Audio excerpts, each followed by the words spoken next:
Okay, Got it. hello everyone. Welcome to Parsha class at ASBI. I am the Maharat intern, Sofia Freudenstein, and we are going to be doing our usual Parsha class method where we read a little bit from the Parsha, then we look at a piece of Talmud that quotes our Parsha seemingly out of context, and hopefully we can use that as a way to appreciate our Parsha in a whole new light. We have now done this successfully, I would say, with 3 out of the 5 books of the Torah. And now we are moving on to Sefer Bamidbar, which will be a little bit easier than all of the Vayikra sources that we've been doing. So I'm excited to share with you what I stumbled upon this evening. Okay, there's the document, and I'm going to share my screen.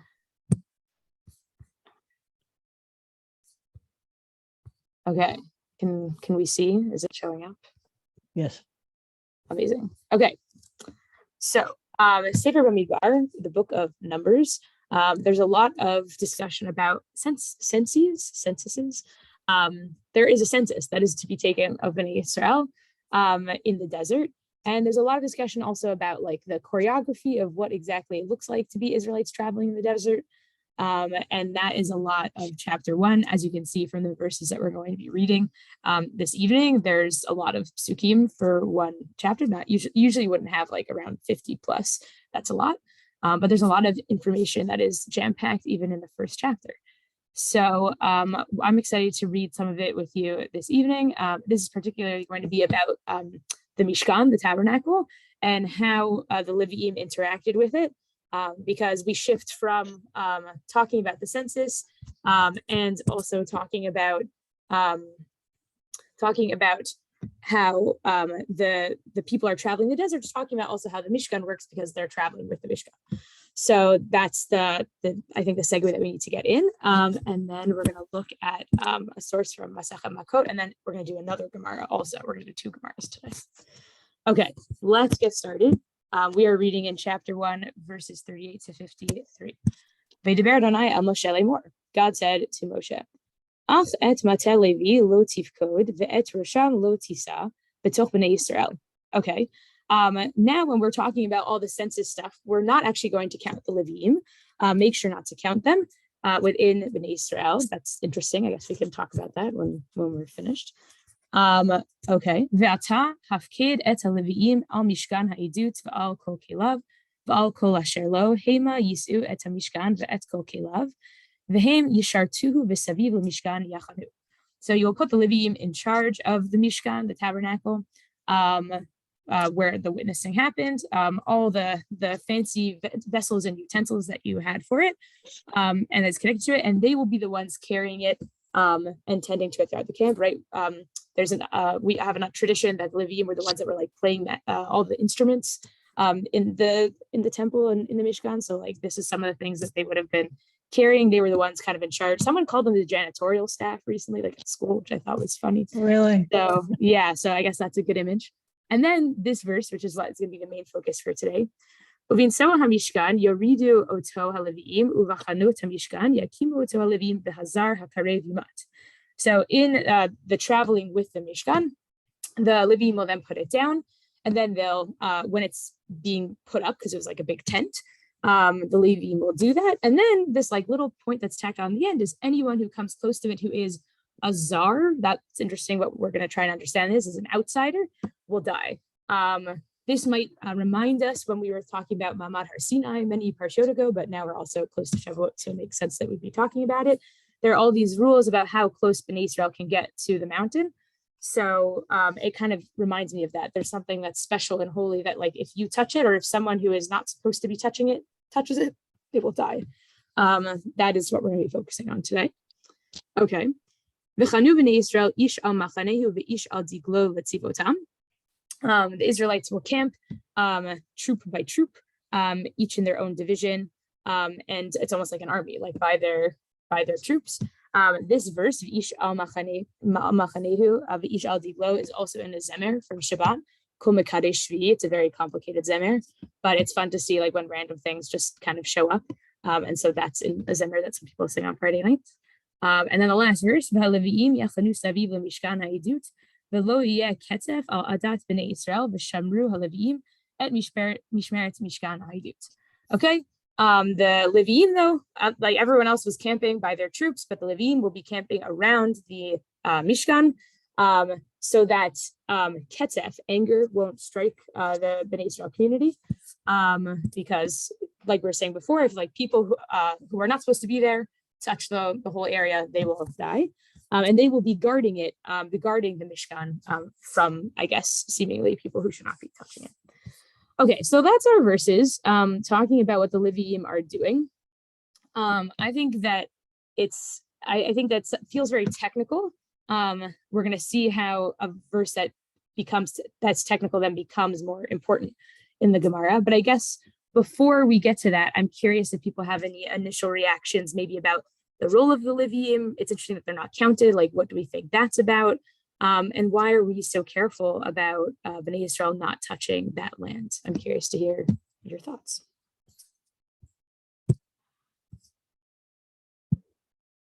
Yeah, Barry, start us off.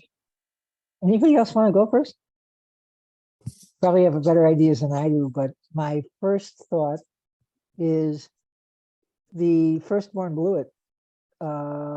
We came out of Egypt, and there's all kinds of talk throughout the whole Torah, actually, well, from much of the latter part of the Torah from Shemot on, about God when God in his majesty wants us to pay attention to his authority and his ownership of our service. He's quick to say, and frequent, that I am the God, speaking in the first person of God, I am the God who kept track of the sperm of the firstborn, differentiated from the sperm of the rest of the family, as you were born. I'm the guy who knows you from nothing and brought you out as a nation from another nation, from a house of bondage. So that's the start. And then at Har Sinai, I think pretty much at the golden calf, if you excuse that reference, that the Levium was the one organizational entity, or you can't call it a tribe, but well, I don't call it a tribe, but it is a group, and as a subset of the Levium, the Kohanim would come from the Levium. So when we're talking about Levium here, I think we're talking about the totality of the descendants of Levi, including who became Kohanim. And that, so we got Moshe, we got Aaron, we got the rest of the descendants of the houses of Kahat, Merari, and forgive me, I'm blanking on the third guy's name. Don't shoot me down. And these guys were the ones who said, and truthfully, and were believed, that they did not take part in the golden calf. So they were ordered, hey, whoever was involved in that golden calf, go kill your brothers, take them out. And so that was it. So I think that's the origin. If I'm being graphic, it's because that's how I remember it. That the firstborn fell from their original perch of going to be the leaders of the sacrifices and whatnot, and that kind of observance. And God rested it in the hands of the Levites, Levim, and that's where we come from. So these guys are select, and these guys were select because they earned that selection, and that's where we are here. And there's the golden calf, I think, left a lot of taint and a lot of smudge, and Moshe had a plead for us, so hard, and did a brilliant job that we survived as a people, at that point. And Moshe was our champion to do that, and not to let the people come from him alone, as God told him, as he was told to go down the Har, go down, don't hold me back, Moses. I'm gonna wipe out these people and make a people out of you. And Rashi teaches us that Moshe said, wait, don't do that. In times of trouble and sin, how can a chair with one leg, Moshe, stand when a house of three, when a chair of three legs, the three patriarchs, can't stand? Don't do what you're saying to do. This is your people. Forgive them and take us all forward. And the bargain was that the Levim would take care of that. And the Mishkan, I see as a traveling Beit HaMikdash, that this was our taste of what we would get if we did well, if we followed God's commands, if we walked in God's paths, we got to the promised land, and eventually we would build that Beit HaMikdash. And this was to instill us and prep us for that time, and to make us hungry and desire that should happen and be good. And that's where I think we are. Thank you. So, okay, Barry, I think I pulled out two points from what you were saying. That's all. One, just to sharpen where we're going. One was just that kidding. when thinking about firstborn, that's like usually how we just think about like who should be in charge of things. That we had in the 12 tribes, originally the 12 brothers, Reuven, Shimon, and Levi. That was the order, the first three. Reuven, he doesn't seem like he's so qualified for it. Him and Yaakov constantly get into a lot of fights. Also, he is not from Rachel, who is Yaakov's favorite wife. So that causes a lot of strife. Then there's Shimon and Levi together, actually, right? When Dinah gets raped, they're the ones that go fight Shem, and they actually kill all the people in Shem as a response. And Yaakov is very angry with them of being so zealous. But then what happens is then Levi learns to channel their zealousness in the time of the golden calf, which is then to kill the people who were still worshiping the golden calf. So that seems to be like some kind of fix, a pretty violent fix, but a fix for what happened before. And then Shimon eventually, still not so great things happen. At the end of Bamidbar, they're going to be the ones who are seduced by the Moabite women. So they kind of get thrown out. So we're kind of left with Levi being like the next oldest in charge to potentially be in charge of things. And then also, so that the other part was going to be about their zealousness in the time of the golden calf. So that's why we're focusing on Levi. And I think also what I appreciate from what you were saying is that it's not necessarily about them being like inherently better, but just like they're a useful paradigm. We need to choose one group of people to show what worship can be like, that it's useful to focus on one. And then how are we going to do it? They're like process of elimination. They're like the next ones that are available for that. So I think that's very helpful. With merit. Exactly. Right. Because they also were helpful in the time of the golden calf. I guess the question that I still have is I'm curious what people think about why they weren't supposed to be counted. Like what exactly is going on there? I have a thought on that too, but please somebody chime in. Counting is always something that's special. It shows that the Bnei Israel were special in Hashem's eyes. Yeah, good job. Nice. Yeah, that's really great. Right. Good Like job, the moment that we count, I mean, there can be something like beautiful and nice about counting, or it could also like, I don't know, it would be kind of technical. The joke that I often think about, or at least like funny modern Orthodox phenomenon, is that there's a tradition to not count for 10 men when making a minyan because we don't want to be counting. So what I've seen is people count Baruch Atah Hashem Elokeinu melech haolam hamotzi lechem min haaretz, and they'll just say that and like count each person. There's another funny one, which is also I think they do Shelo Asani Isha. That's like not so great, but it does count to 10. So like there is this idea that like counting is something that I guess it like makes something maybe less special, but also like could make it more special. I could see it going either way.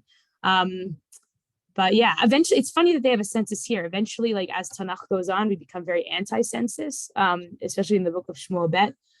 Maybe that's this idea that we're all like very special and like we shouldn't have to be counted anymore. But yeah, I think that's interesting. Thank you, Trudy.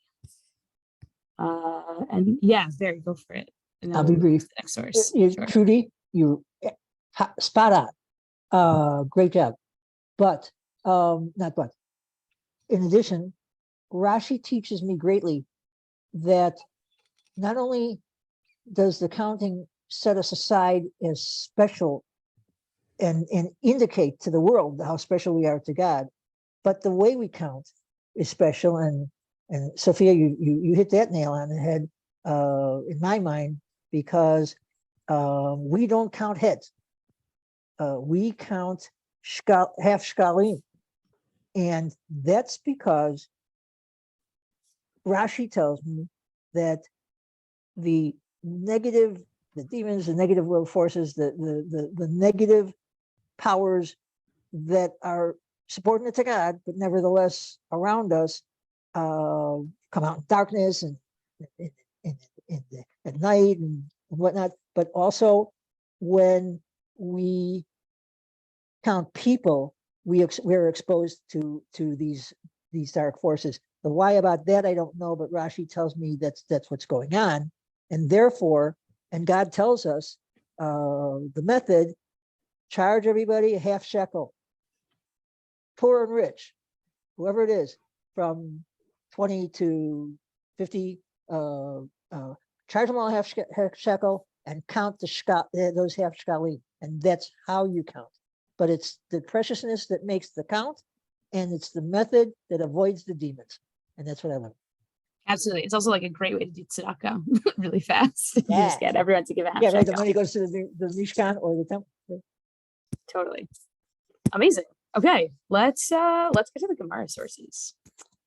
Okay. So this story might be familiar to some people. I think I learned this story for the first time when I was 15, but I never thought about it in the context of this week's Parsha. So hopefully that can be exciting regardless of if you know this story or not. It's a story about Rabbi Akiva. It's at the end of Masechet Makot. So maybe you've heard it before if you were ever at a siyum for the 9 days and you really wanted to have meat somewhere and someone wanted to choose a short Masechet to finish in order to do the siyum and eat the meat. I feel like Makot is like a really useful one because it's only 24 pages long. And it's right at the end. So it's often what people are talking about when they're doing a siyum. You can also just heard it because it's a beautiful story from Rabbi Akiva. So we're going to start here and see how our verse is incorporated. I'll read in English for the sake of time. Okay. The Gemara relates another incident involving the sages. There was a group of specific sages they were talking about before. On another occasion, they were ascending to Jerusalem after the destruction of the temple. I guess it's kind of similar to what we do now. Like temple is destroyed, but we all love going to the old city and seeing things. When they arrived at Mount Scopus and saw the site of the temple, they rent their garments in mourning in keeping with halachic practice, right? There's a halachic practice that's still true today, that if you see the temple in its ruins, that you're supposed to rip your clothes like you're in mourning. We actually did this the first year that I went to seminary. That was like the first thing they did. We like left the airport, went straight onto the bus to the old city, and then they made us rip our clothes, which was like a pretty intense way to start the year. Wow. When they arrived at the Temple Mount, they saw a fox that emerged from the site of the Holy of Holies. So, right, before we were talking about the Mishkan, but we're going to be like mapping some of our understandings of Mishkan onto the temple, which makes sense because the Mishkan was temporary, but this was the permanent one. There were different sections, right? There were different sections for different people to be in, but the Holies of Holies, the Kodesh Kodashim, that was the most holy spot. Only the Kohen Gadol could go in there on Yom Kippur day. Otherwise, it was not accessible for the rest of the year.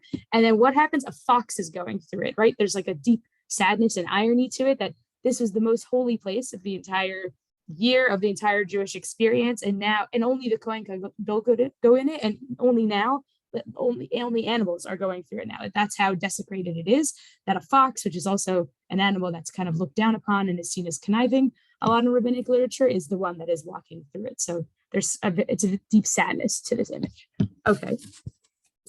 The rabbis began weeping and Rabbi Akiva was laughing, right? So there was this ironic image that's supposed to be painful, and that's how all the other rabbis feel. But Rabbi Akiva is laughing at this ironic image, which is maybe a little bit how life works. Sometimes we see irony and our gut reaction might be to be sad, then we laugh instead, like mourning is complicated. But it still feels kind of off that Rabbi Akiva is laughing. And so the rabbis said to him, "For what reason are you laughing?" That's so fun. Rabbi Akiva said to them, "For what reason are you weeping?" What a funny response. He says, "Well, I think it's odd that you're crying." They said to him, "This is the place concerning which it is written, and the non-priest who approaches shall die. And now foxes walk in it, and shall we not weep?" So if you remember the verse that we read earlier about Vazar Yikarev Yumat, that if we weren't sure exactly what a zar is here, but here we're understanding as a non-priest. So it doesn't even necessarily mean a convert or anything like that. It means specifically someone who is a non-priest. Any Israelite, they can't come here. It's so holy. And now an animal is walking through. So this is deeply sad. How are they not supposed to be crying at such a sad sight to be seen? Rabbi Akiva said to them, that is why I am laughing, as it's written, when God revealed the future to the prophet Isaiah, and I will make to me faithful witnesses to attest, Uriah the priest and Zechariah the son of Yevarech. That's a hard one to say in English. Yevarechia. I'm going to go with the Hebrew there. So this is an interesting choice of verse that Rabbi Akiva is using. It's from Yeshayahu, and it's a messianic vision where he's talking about people who are going to be a part of the Beit HaMikdash at this stage of Yeshayahu, the book of Isaiah. There's prophecies about the temple going to be destroyed, but it hasn't been destroyed yet. So it's funny because he's giving prophecies about how it's going to be destroyed, and then already giving new prophecies about how it will be rebuilt again in the future. So that's nice, I guess, but pretty far ahead. And so he says who's going to be in charge. So Uriah, the priest, and this Zechariah. And now the question is, why exactly is this verse helpful, and why would this be something that's hopeful to Rabbi Akiva? Now, what is the connection between Uriah and Zechariah? He clarifies the difficulty. Uriah prophesied during the first temple period, and Zechariah prophesied during the second temple period, as he's among those who returned from Zion to Babylonia.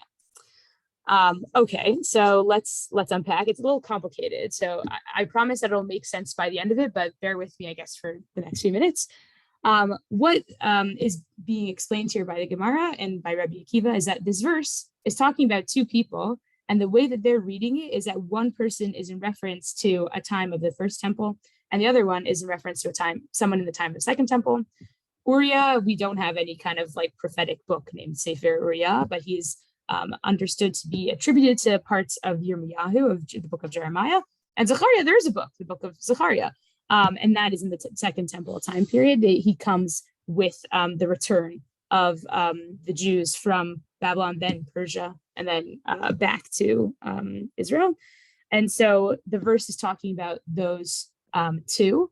And so what Rabbi Akiva is about to do here is saying that when this verse in Yeshayahu is talking about how we will be faithful to those two people, it means that when their prophecies, which we're about to see, are said, that their prophecies will come true.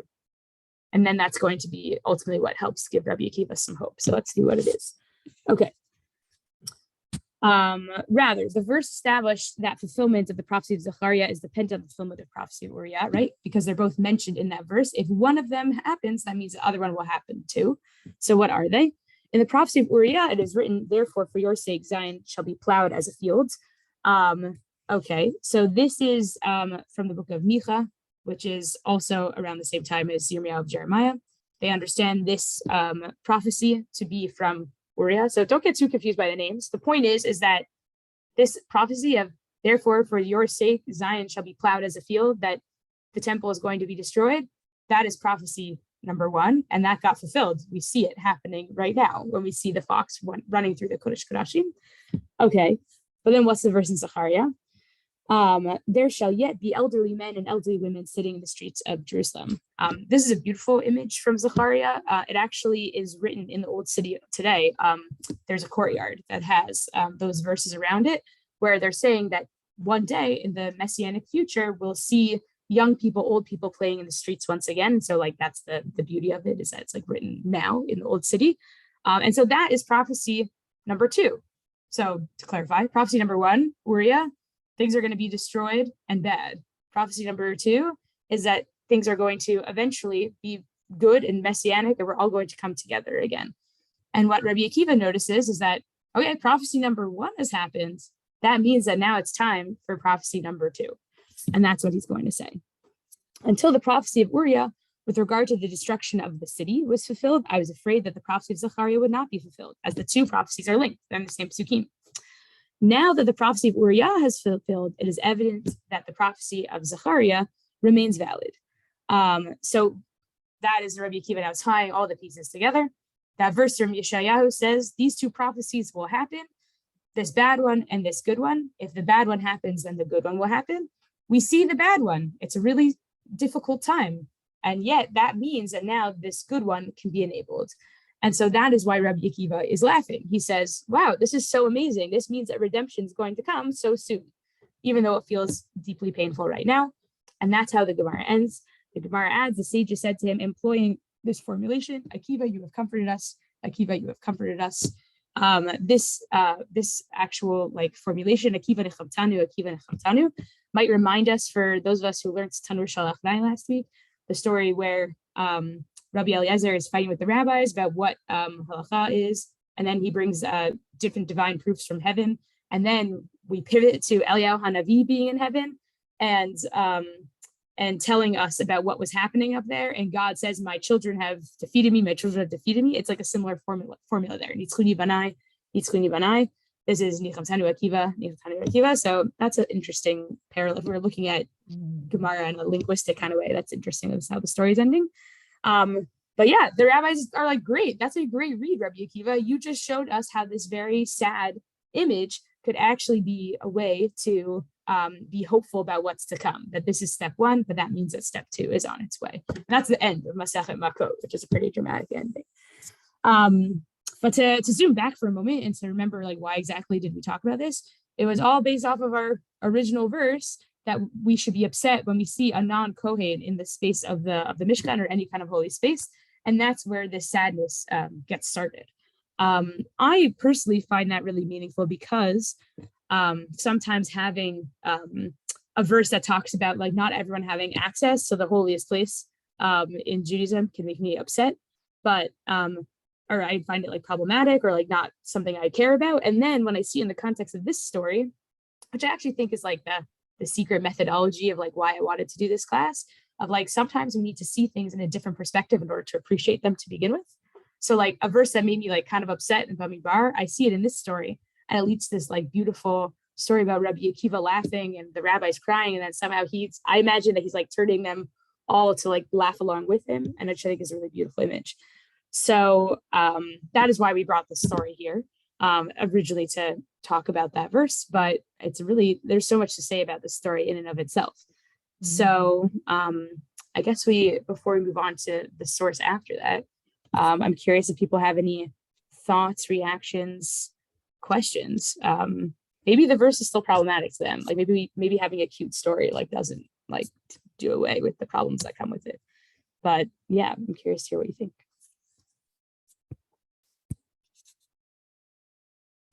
Come on, you guys. I know you're thinking, I can smell the words.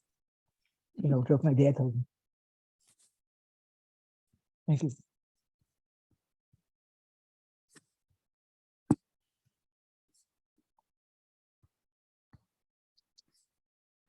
Okay, Barry, go for it. And if other people have thoughts, feel free to raise your hand. It's a matter of timing.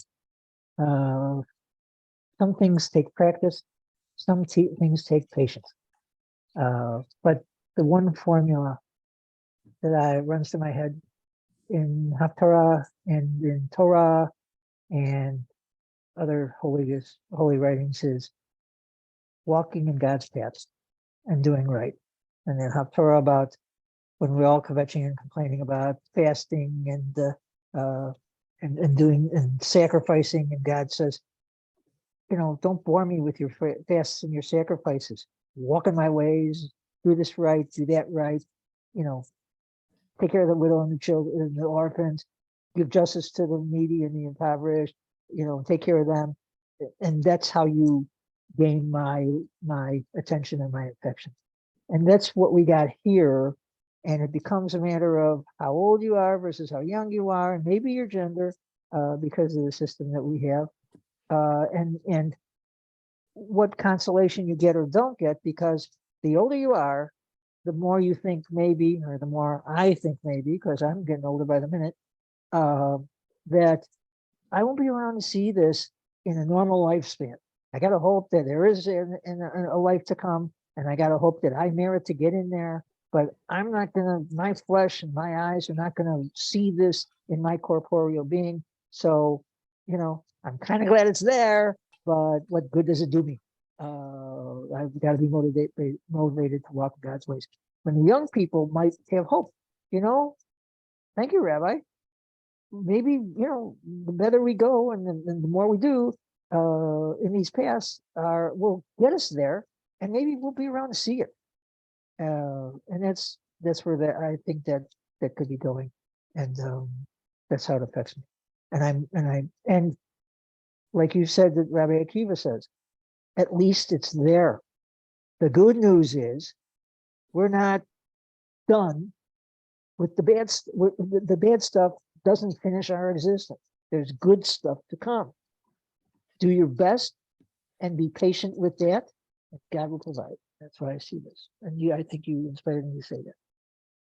Yeah, thank you. I think that it touches on a difficult point in life about like what hope can look like, right? Like it's very easy to feel like the rabbis and cry. But then it's Rabbi Kiva having this grander vision of what's to come. And there is an irony, talk about irony, like Rabbi Kiva doesn't live to see what's to come, right? Like he gets really involved in the Bar Kokhba revolt and that fails. And then we read about this on Yom Kippur and on Tisha B'Av, but he also is one of the Asara Harugei Malchut. He's killed by the Roman government. And so he really doesn't get to see the salvation that's yet to come. And yet he's still so hopeful. And so we could say like, oh, we could like join the rabbis and say like, what's there to be hopeful then? But that instead Rabbi Akiva represents is this idea of being able to look beyond the reality that can feel so painful and to demand that there has to be something better. Which is even maybe like why, like psychologically, maybe why he was so into the Bar Kokhba revolt.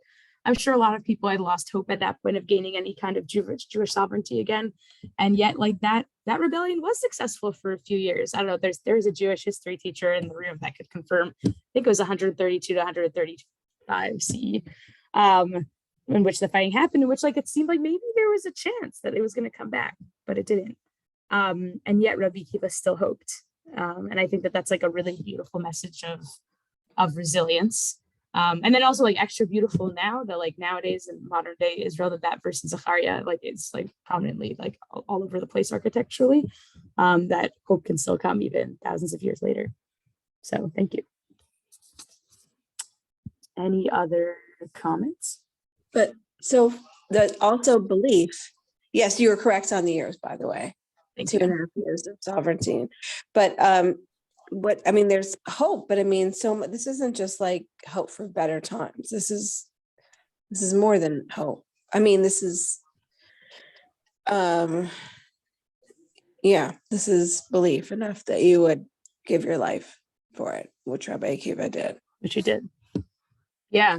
I think Rabbi Sachs says something about like hope in the Jewish tradition, right? Isn't just like a hope within like the next day, the next week, the next month, the next year, but something about not just even a lifetime, but being a part of this larger project of hope, which does require belief, like to hope that a certain end goal is coming. And that does feel, it feels like very important for the Jewish people. And like, I guess one wonders if like, that's how come we've gone on for so long, is we've been able to hold on to a sense of future and hope that it feels so far away.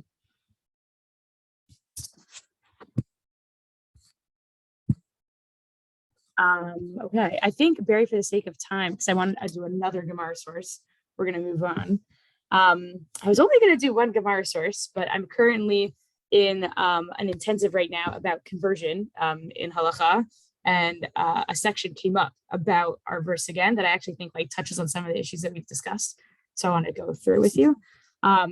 Before we get there, I think we've talked about this in this class before about like the complexity of chosenness. That's what I think this verse for me brings up. And it's useful to have the story that we just read to kind of show the beauty in a verse that could feel somewhat problematic by seeing it in a whole other light and bringing a whole other valence to it. But ultimately, I think it is for me the struggle of like, what does it mean that the Tsar cannot come close to the Mishkan? And what are the theological implications of that? On the one hand, we have this verse from Yeshayahu. People might know the song, V'havioti me'har kodeshi, v'simachti b'veit tefilati, olotehem v'zivchechem l'ratzon al mizbechi, ki veiti veit tefila yikareh l'chol ha'amim. Yeshayahu is describing everyone coming to the Temple Mount. I will bring them to my mount and let them, Jews, non-Jews, Kohanim, Levim, rejoice in a house of prayer. They will bring sacrifices and offerings.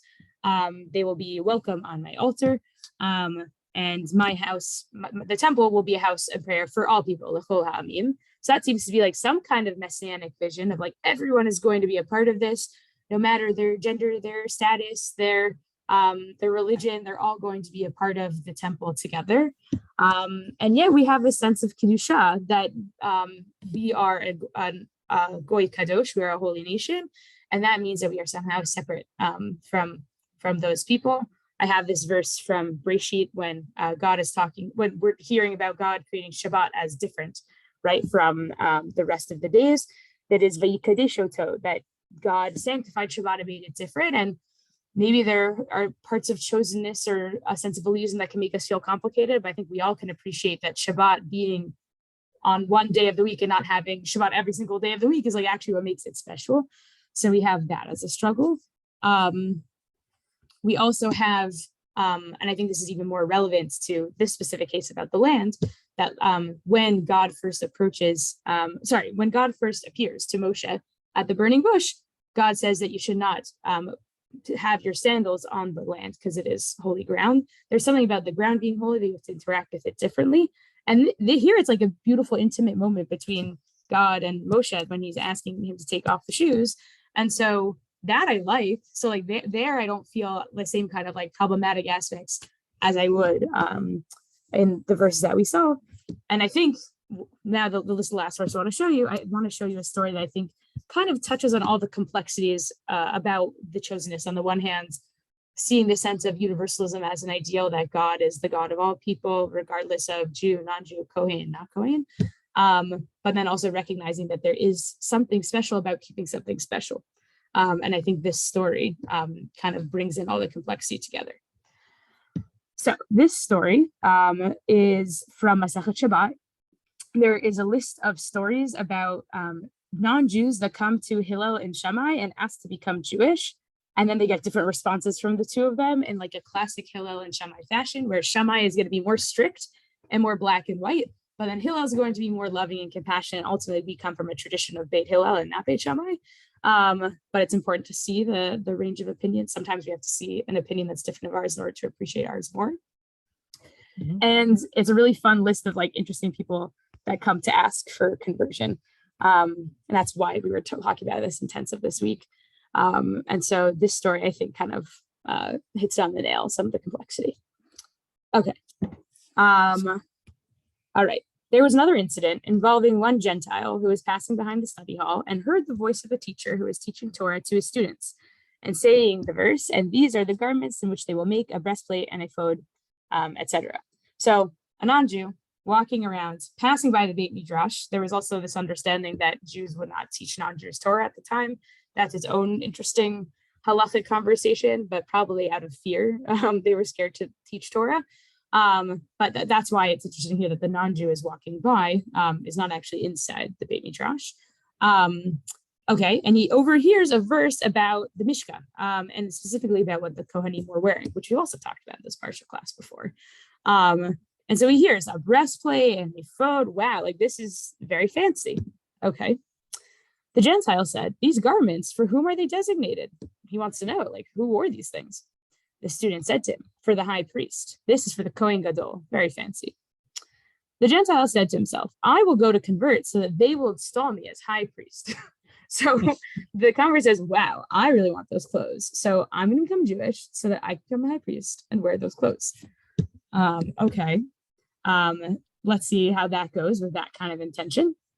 He came before Shammai and said to him, convert me on condition that you install me as high priest. So he says to Shammai, I will become Jewish and take on all the mitzvot if you allow me to also become Kohen Gadol. This is an issue we're going to see because we just read V'hazar Yikarev Yuma. It's not only just non-Jews that can't come close to the Mishkan, but even Jews who are not Kohanim cannot come close to the Mishkan. So how do you think you're going to become the high priest? So that feels pretty intense. This is why it came up in this conversion intensive this week. This becomes like a really interesting paradigm for people who come to ask to be converted, but they know that they aren't going to be able to keep all the mitzvot. Like what exactly should be our response? Okay, so we can see Shammai's response. Shammai is pretty blunt. He says, well, he doesn't even say anything. He says, Shammai pushed him with the builder's cubit in his hand. He's so angry with that. He says, wow, you're really not converting for the right reasons. There's no way I'm going to accept you. Which it's a little bit harsh that Shammai is doing it this way, but I think I can understand where it's coming from, even if it might not be the best way to present it. He wants people to be converted because they love Judaism, not because they just want to wear fancy clothes. Okay. All right, now let's contrast to Hillel. Hillel said to him, to the convert, is it not the way of the world that only one who knows the protocols of royalty is appointed king? Go and learn the royal protocols by engaging in Torah study. So basically what Hillel says is like, all right, you want to understand how this works? Go learn, which is interesting. So he says, yes, I will convert you, but you should go learn how this works. Okay. He went and read the Bible. When he reached the verse that says, and the common man that draws near shall be put to death, our verse. So when the non-Jew read our verse of Azar Yikarei Hima, the convert said to Hillel, with regard to whom is this verse speaking? I am personally invested. Who is it talking about? Okay. Hillel said to him, even with regard to David, king of Israel, not even just the non-Jews or the Jews of low status, even a king of Israel could not have this. Okay. The convert then reasoned Afiortia Kal V'chomer, inference for himself. So hilarious that the convert who just became Jewish now understands Talmudic logic. What's a Talmudic logic? If the Jewish people are called God's children and due to the love that God loved them, he called them Israel is my son, Israel is my firstborn. And the common man that draws near shall be put to death. A mere convert who came without any merit, with nothing more than his staff and traveling bag, all the more so that this applies to him as well. So he uses the Kal V'chomer, saying, if Bnei Israel, who are God's beloved, are definitely not able to have this, then all the more so, me, I just converted. And this is like an interesting, I guess, way to talk about converts that like not sure would be the right way to be talking about them all the time, but he's talking about it in the context of himself. I just converted, I just became a part of this people. All the more so I shouldn't be able to do it. Okay. The convert came before Shammai and told him that he retracts his demand to appoint him high priest. Say, am I all worthy to be high priest? Is it not written in the Torah? And the common man who draws near shall be put to death. He came before Hillel and said to him, Hillel the patient, may blessing rest upon your head, that as you brought me under the wings of the divine presence, which is still how we talk about converts today, which I think is very beautiful. That's like about how do we bring them under the presence of God. Eventually, the three converts gathered together. There were three convert stories in one place, and they said, Shammai's impatience sought us to drive us from the world. Hillel's patience brought us beneath the wings of the divine presence. So basically, the end of the story is Hillel said, yes, I will convert you, but go read some Torah. And then by pedagogically showing the convert this way, that he cannot be wearing the clothing of the high priest, this is what convinces him. And then he says, Shammai, like, what are you talking about? Like, why are you so mean to me? But also, you should have just said this to me and I would have believed you. And ultimately, by Hillel inviting the convert to kind of come to his own conclusions, as opposed to shunning him away altogether, is really what makes him a part of the Jewish people. And this is what is admirable about Hillel's approach. And ultimately, we like Hillel's approach because we are descended from Hillel. But what I think is fun about this story is it's very funny, it's like a funny interaction between people. But I feel like this is a lot of dancing about what does it mean to be in and out of a community. Like, I think that like it's dealing with this question I was having of the struggle of what does it mean for not everyone to be able to be close to the Kodesh Kodashim, by having the non-Jew convert now read this text, and then for him to realize on his own why it's an issue. And the only way he could realize it was an issue of barrier is by Hillel welcoming him in to read Torah to begin with. So it's like a push and a pull of like, we have to welcome him into the community so he can realize on his own what the boundaries are, as opposed to if we were Shammai and shunned him away immediately, he wouldn't get it. And I think that this story feels emblematic to me of like the tension that comes from this verse of that Zar Yikarev Yuma, like what are the pros and cons that come with how do we figure out how to be close and distant to God, to ourselves and our community, and how often these things are not black and white, and often there can, even in times when we can feel distant, there are other ways to help people feel closer. And I found it like to be a fun source, but also I feel like it's kind of addressing this issue head on in its complexity, which I appreciated. Does anyone have any thoughts, comments, clarification questions?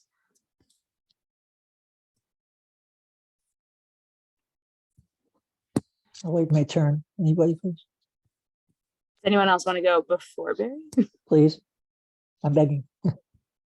Please do.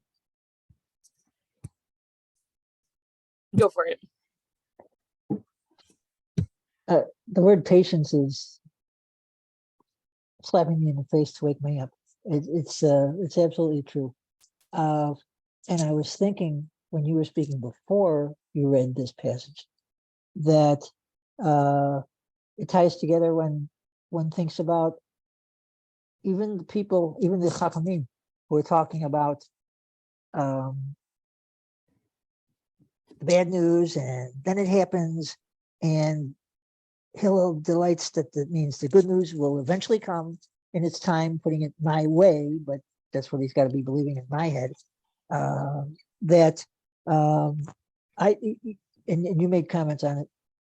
It took me back to Breshit, and when God is at the covenant between the pieces, and he's telling Abraham the bad news and the good news, and the bad news is going to happen first, and it's going to be 400 years serving other peoples.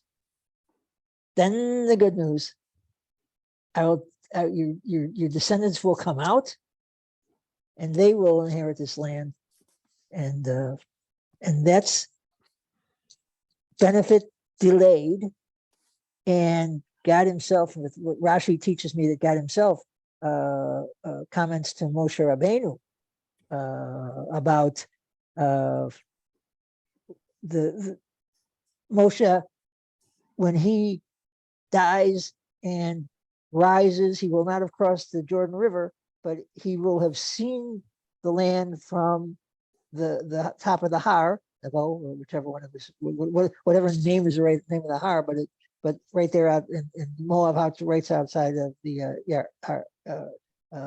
Yarden, that Moshe can tell our patriarchs that God made His word good. So here we are, our patriarchs had to wait from Breshit to Shmot to see us go through the servitude, be strangers in other people's lands, come out after hundreds of years from the time of Yitzhak, finally get out, finally get into the land, and start the process. And God finally made His word good, but not in the same book He promised it, but not till the next book. And so it's even going back to our patriarchs. Benefit requires patience, and God's word is good, and it's just a matter of time and when it's going to come. So Hillel, to me, that reaffirms Hillel's point of view. It reaffirms your comments, Sophia, and it reaffirms every parent's dream that his and her children should see better existences and better lives and better world that God should bring them than us. And so we're all rooting for the better time to come. It's just a matter of time and patience. But the kicker is, what's not said, but is implied, is we have to do the walking in God's paths. And that's where Hillel is guiding this convert to be to study Torah. And that will enable that convert to get on the path and take us there, just like all the other homeborn and converts who get on God's path and take us there. Benefit delayed, but coming, and we can help hasten it with getting on board with God's path. Wow, I hadn't even noticed the patience similarity between the two until you said it, but it says that right definitely there, matches. Yeah, wow. It's funny when that works out that way, right? I also think it's an interesting model, the Hillel Shammai difference, right? Like if we map it onto how you're saying it, right? Like Rabbi Akiva and the rabbis, Hillel and Shammai, like our gut reaction might be like, no, this does not seem like the right kind of match. Let's try and like shy him away. As opposed to Hillel, who says, let's meet him where he's at and let's see where it goes, which is the patience part. That then matches also that, like, you see the rabbis crying, they're so sad by this image. And then Rabbi Akiva says, let's see where this is going. That patience is, not only is it like pedagogically smart for the convert who then learns on his own why he can't be in the community the way he expects it. And that, I think, feels better from like if to know that it's coming from a place of learning and like one's own self-understanding, as opposed to another person imposing upon you certain rules, I think like is a more authentic and empowering experience. And then so too, like to take that all the way to the extreme, like that's what Geula is, right? Like Geula, redemption for Rabbi Akiva is about like being able to have the patience to go on that path. That's pretty cool. I like that comparison. I thank you for pointing it out. Oh, thank you. You inspired it. And Yeah, sure. Straight faith. any other thoughts, reactions, questions?